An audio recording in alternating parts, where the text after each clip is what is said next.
கொடியின் காதில் கேட்டது கேட்டது அதனால் ஜூலை 7ஆம் நாள் மாலை 7:10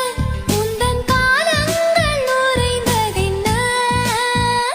உன்னை முதலாய் முதலாய் பார்த்தது மூச்சே நின்றது நின்றது அதனால் உன் உயிரின் பெண் வடிவம் நான் தானே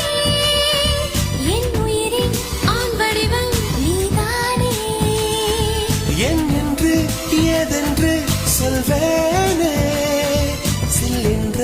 தீ ஒன்று நீதானே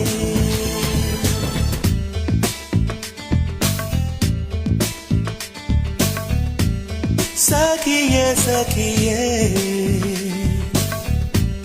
சகித்த